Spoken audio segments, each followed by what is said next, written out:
Ciao a tutti, sono Claudio e il caffè è la mia passione, bentornati sul mio canale.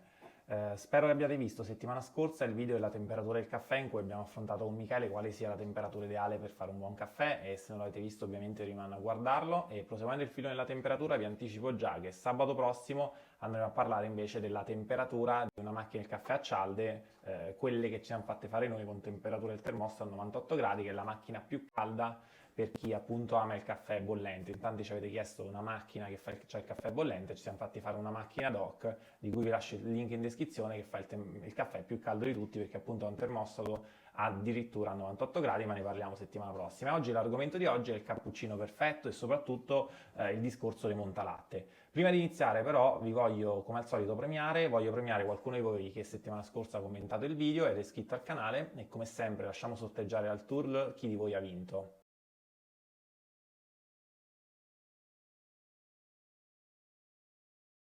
Ok, ve lo dico alla fine chi ha vinto, quindi dovete guardare il video fino alla fine o saltare in fondo per vedere chi di voi ha vinto, ma ovviamente come sempre vi chiedo un like e un commento a questo video, solo così YouTube ci permetterà di crescere. Adesso sigla e entriamo nell'argomento di oggi, il cappuccinatore.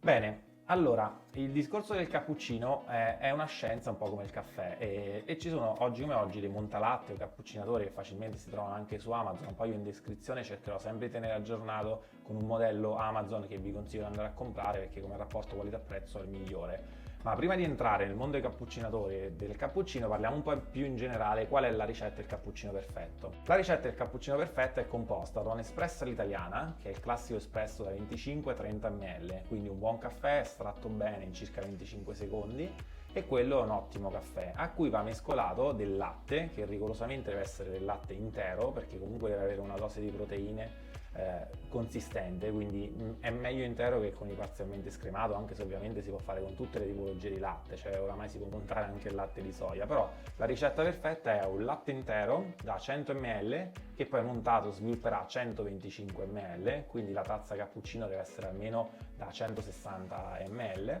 e a cui andremo a unire appunto il caffè perfetto fatto precedentemente. È fondamentale per quanto riguarda il cappuccino la temperatura. Ovviamente nel bar la temperatura un barista bravo la riesce a percepire già solo inserendo il recipiente sotto la lanciavapore e quindi deve avere un termostato nella mano. Se siamo alle prime esperienze vi consiglio sempre di monitorare la temperatura del latte che si va a montare perché è fondamentale, veramente fondamentale per la riuscita di un buon cappuccino. La temperatura ideale del latte deve essere tra i 55 e i 60 gradi.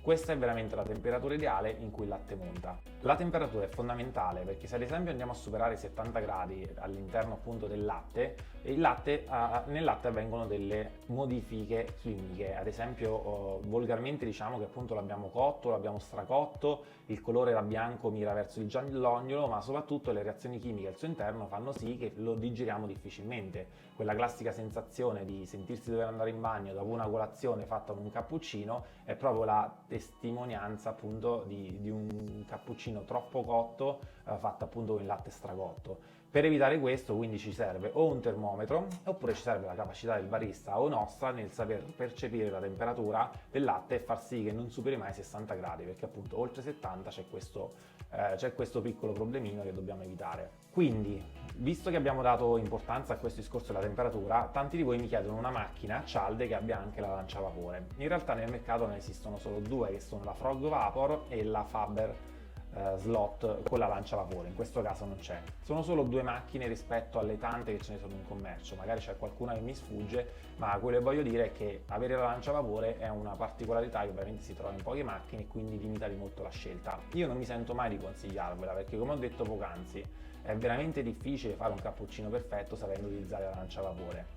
Perché? Perché appunto c'è il rischio di cuocere troppo il latte oppure c'è il rischio di non montarlo alla perfezione e poi la lanciavapore ha tutta una serie di manutenzioni, una pulizia necessaria perché la lanciavapore deve essere perfettamente pulita a fine di ogni erogazione, una serie di scomodità che quindi fanno sì che secondo me i montalatte o cappuccinatori siano la soluzione più comoda per tutti perché sono facili da usare, la pulizia è più facile da fare e soprattutto il risultato del cappuccino è standard. Un'altra cosa importante, se entrate in un bar e vedete la lancia a vapore della macchina sporca di bianco, scappate, perché vuol dire che appunto non è stata pulita e soprattutto immaginate che quello sporco sta rifinendo nel latte e poi andrà di nuovo scaldato e quindi non è la cosa migliore, e soprattutto quei residui di latte già cotto vengono di nuovo riscaldati nuovamente e quindi c'è il latte cotto sul cotto, che torniamo a quel discorso che vi facevo prima delle reazioni di caramellizzazione del latte con la denaturalizzazione delle proteine, che fanno poi delle reazioni che appunto ce lo rendono indigeribile. Quindi la lancia a vapore deve essere sempre pulita assolutamente, se la vedete incrostata di bianco veramente scappate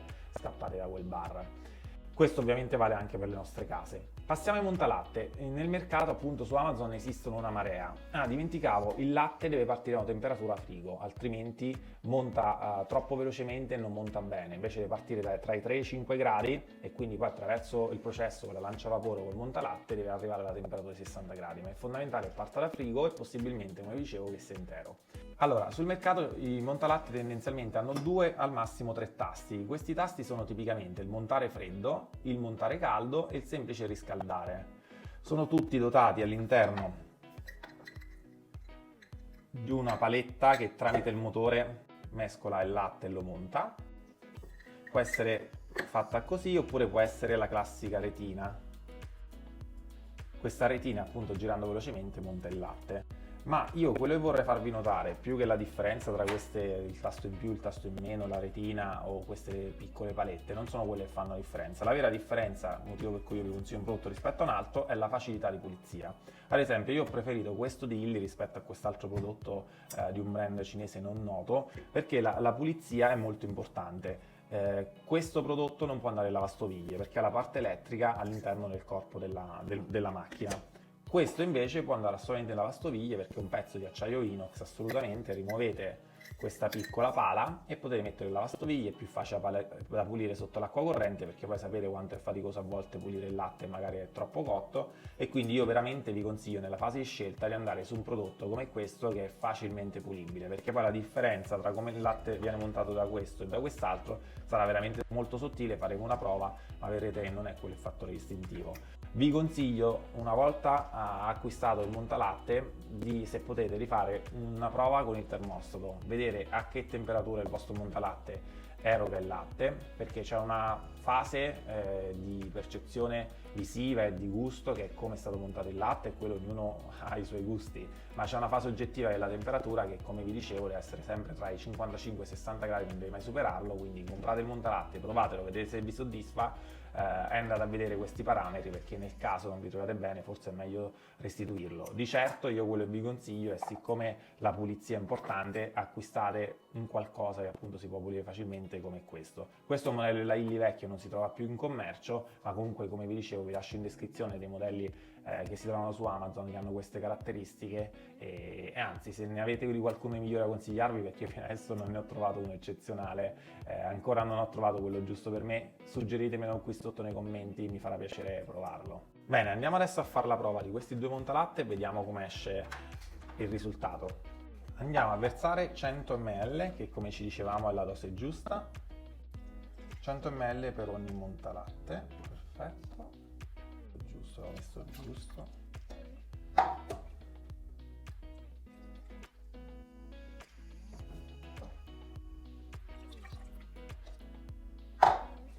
Perfetto, andiamo subito a montare.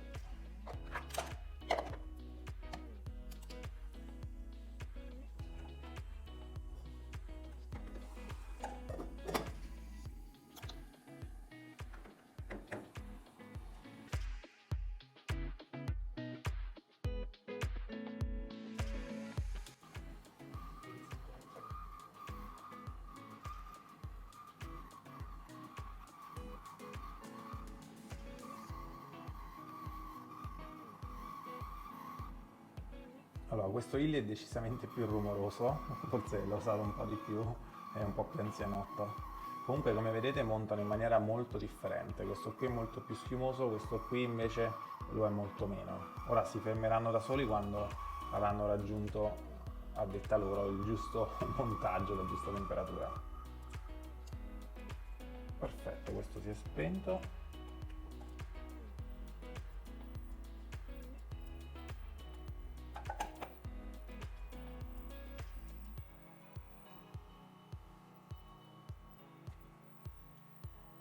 andiamo a vedere la temperatura.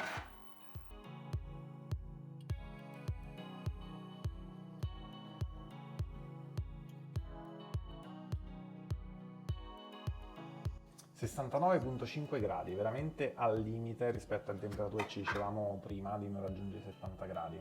Vediamo invece questo di Illy, che ha finito leggermente dopo.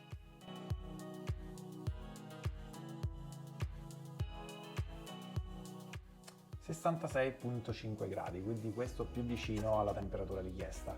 Ora li andremo a mettere in tazza e vedremo le differenze.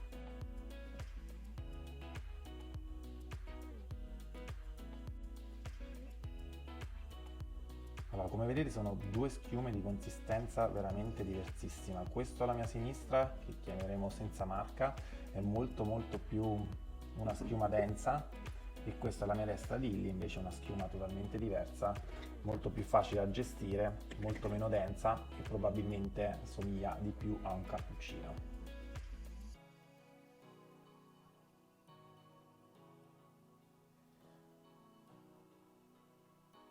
Come temperatura quindi dobbiamo preferire questo di Illy, che l'ha scaldato di meno, e secondo me anche come risultato, a meno che proprio non si ama quella schiuma iperdensa, questo di Illy ha più le sembianze di un cappuccino. Adesso ci vorrebbe un buon caffè da versare e farci appunto un'ottima colazione. Bene, fatemi sapere quali le due schiume preferite qui in descrizione. Come sempre vi invito a seguirmi sul mio canale Telegram, sul mio canale Instagram, e prima di chiudere il video vi ricordo, adesso vi dirò chi ha vinto tra i sorteggiati dei commenti del video precedente, quindi vi invito a commentare e vi rimando come sempre a settimana prossima, e ci sarà quel video di cui vi annunciavo, di una macchinetta, la macchinetta che fa il caffè più caldo in cialde, appunto quella a 98 gradi che abbiamo fatto, ci siamo fatti fare appunto in esclusiva per voi, perché amate il caffè tanto caldo, me l'avete sempre chiesto. Bene, andiamo a vedere oggi chi ha vinto. Facciamo partire l'estrattore dei commenti dal video precedente. No, di nuovo Carmela Sica. Carmela è stata già premiata, quindi Carmela non ti offendere, ma vorrei premiare anche qualcun altro. Diciamo che questo tool è particolarmente affezionato a te. Vediamo. Ok, ecco qua, Andrea Maglie. Complimenti al vincitore e ci vediamo sabato al prossimo video. Un abbraccio, un saluto da Claudio e alla prossima.